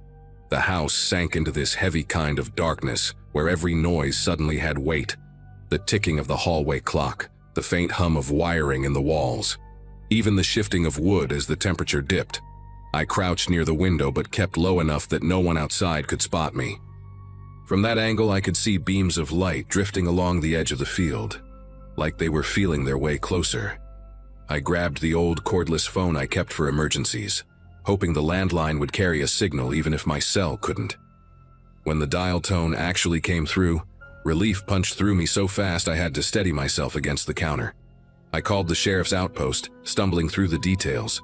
Fuel theft, trespassers, brake line cut, lights approaching the house.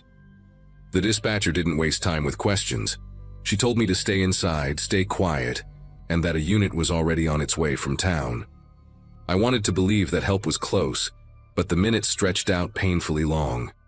Every so often the men's flashlights swung across the yard, pausing near the truck, then sweeping toward the barn, then drifting back to the field like they were circling, narrowing down where I must have gone. At some point the lights disappeared entirely, which somehow made things even worse. I sat there in the dim glow of the kitchen nightlight, listening so hard that my ears almost buzzed. A strange stillness settled over the property, thick enough that even the crickets had quieted down. I kept picturing those men standing motionless between the corn rows, waiting for the perfect moment to approach the house again. When headlights finally broke through the trees at the end of the long driveway, I didn't move at first. I thought it was another trick, another way to draw me out. But the flash of blue and white that followed made my shoulders finally loosen. 2 deputies stepped out, announced themselves, and swept the property with spotlights while I stayed inside as instructed. What sticks with me even now is how little they found. No footprints in the dirt near the house, no cut path in the corn where I'd seen the flashlights weaving. The only evidence left behind was the severed brake line and a few partial impressions near the fuel barrel that didn't match any boots I owned. The deputies told me they'd patrol the area for the next few nights, suggested I stay with a relative in town until things calmed down, and promised to check the fields again in daylight. I followed their advice and didn't return until nearly a week later. Nothing else ever happened after that. No more missing fuel, no strange lights, no signs of those men anywhere. Sometimes I wonder if they realized I'd seen them and backed off, or if something interrupted whatever they'd been planning. I still don't have answers, but every harvest season since then, I make sure to keep the doors locked, the cameras running, and a working truck parked by the road just in case.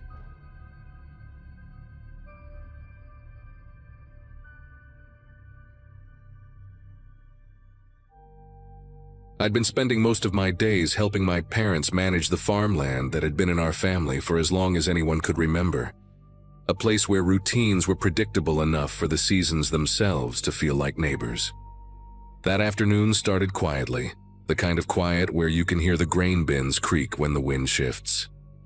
I remember sorting through storage boxes in the shed, still dusty from generations of use, when a white truck I didn't recognize turned onto our long driveway.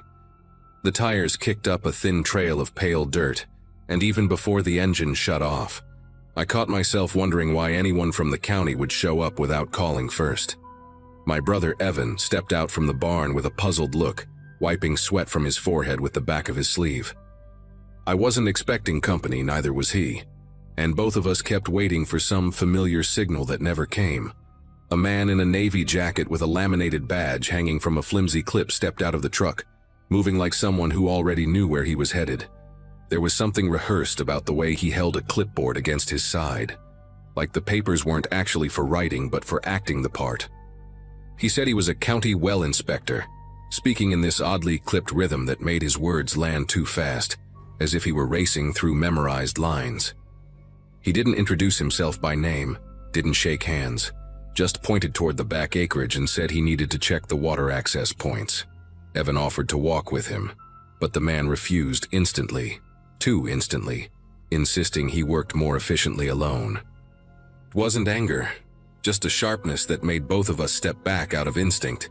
He walked our property like someone moving through a mental checklist, pausing at strange spots that didn't have anything to do with wells or water lines. At one point, I saw him standing perfectly still beside the old sycamore behind the house, head tilted slightly, like he was studying the upstairs windows instead of anything on the ground. Every time I thought about approaching him, he drifted off again, disappearing behind sheds or toward the tree line.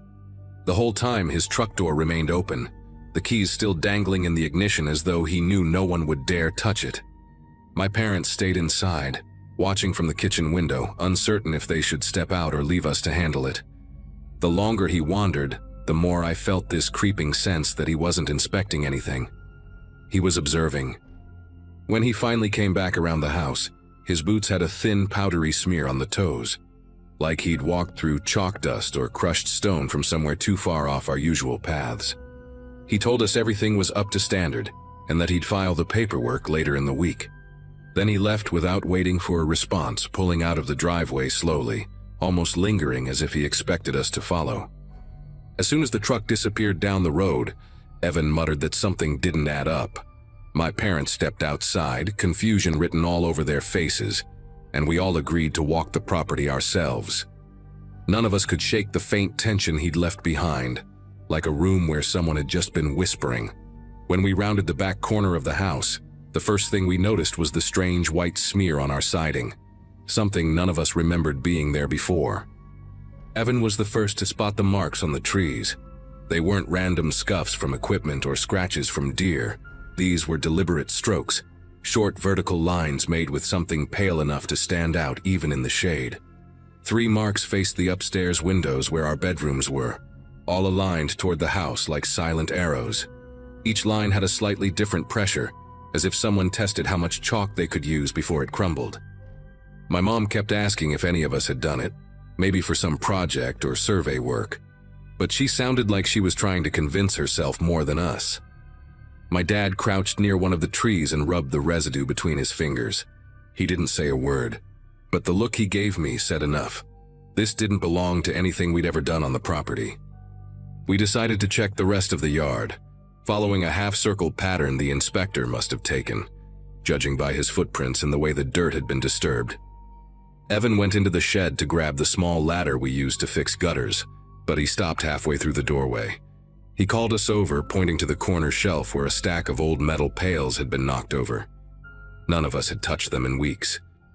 The air inside was still, heavy with the smell of old hay and machine oil, but there was this faint trace of something else, like the metallic scent left after someone handled tools with damp hands. We found a small scrap of paper near the back wall, a corner torn from a form or pamphlet. No writing, just a faint indentation, as though something had been pressed hard against it. Inside the house, things felt even worse. My mom noticed the front curtains had been moved slightly, as if someone had pinched the fabric to peek inside. The living room rug had a shallow arc pressed into it, not from our boots, but from someone standing very still in one spot. We checked the hallway next, and that's when Evan pointed out the framed school photos on the wall. They were crooked, but not randomly. Each one was angled just enough that the glare from the overhead light hit the glass in a way that made the hallway viewable from outside through the front window, as if someone wanted to see deeper inside without stepping too close. My dad dropped his voice and said we should call the county office before we touched anything else, just to make sure someone actually sent that man. When my dad got through to the county office, his expression tightened with each passing second. He didn't repeat the whole explanation out loud, just asked simple questions. Was anyone scheduled to inspect rural wells today? Did they have trucks assigned to our region? Did they employ anyone fitting the description we gave? Then came the part that made my mom sit down at the kitchen table without even pulling out a chair. The county had no idea what he was talking about. There were no active inspections, no employees sent to our area, and no record of a white truck making rounds on farmland. The woman on the phone sounded genuinely confused, even concerned, and asked if my dad wanted her to file an unofficial safety note with the sheriff's office. My dad said yes, but the moment he hung up, none of us felt any safer. Something had happened here that we hadn't fully pieced together yet. Later that evening, Evan remembered something that made all of us gather in the mudroom. He'd noticed the inspector lingering near the side entrance earlier, the one we rarely used unless we were hauling feed. When we opened the door, The outside mat had been shifted just enough to expose the edge of the concrete beneath it. There, pressed into the slab, were faint outlines, shoe prints that weren't ours. They had a narrow shape, with a small chip missing near the right heel. Whoever wore those boots had stood there for long enough to grind the dust into the cracks. Just a few feet away, stuck between the siding panels, we found a tiny metal clip, the kind used to fasten ID badges. It wasn't from any county-issued gear we'd ever seen. My mom held it delicately, like it might burn her fingers, and none of us said a word. We all felt the same unspoken truth forming. As it got darker, my dad suggested we check the trail camera set up along the north field near the creek line. We usually used it to track coyotes, but it had a wide enough range that someone passing through might have triggered it. Evan and I walked out there with flashlights, the beam slicing through the rows of corn that rustled like fabric in the breeze. When we finally pulled the SD card and took it inside to view on my laptop, the first few images were normal. Foxes, a neighbor's stray dog, shadows shifting as clouds moved overhead. Then we reached a photo stamped earlier that afternoon. It showed the inspector, but not how we expected. He wasn't examining anything. He was facing the camera directly, standing perfectly still, eyes fixed on the lens like he knew exactly where it was and wanted to be seen. His jacket was open slightly, revealing a small black device clipped inside, almost like a recorder. My mom called one of the neighboring families we were close to, just to warn them. As she explained what happened, her voice tightened when the other woman interrupted her. 3 farms nearby had been hit by home invasions recently, all within the past few months. The intruders left behind chalk marks on trees, always facing bedroom windows, along with signs that someone had studied the homeowners' routines. Those families mentioned seeing an unfamiliar truck in the days leading up to their break-ins, sometimes parked on the road, sometimes pulling in briefly under some excuse before driving off again. Hearing those words made every piece click into place in a way that turned the air heavy around us. The inspector hadn't been gathering information for a report. He'd been preparing something else entirely. None of us slept in our rooms that night. My dad stayed awake with the shotgun he usually kept stored away, while Evan and I rotated between windows, watching for headlights or movement around the tree line. But nothing happened. Days passed, and still nothing. The marks eventually washed away in the rain, but the feeling that someone had mapped our home stayed with us.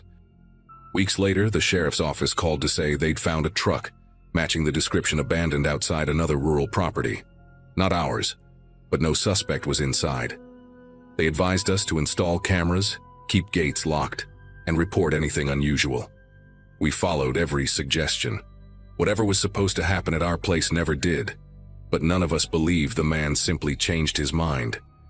Something interrupted his plan, something we'll probably never know. And even now, whenever I see a white truck slowing near the road, a part of me still waits for a stranger in a navy jacket to step out and pretend he's there to help.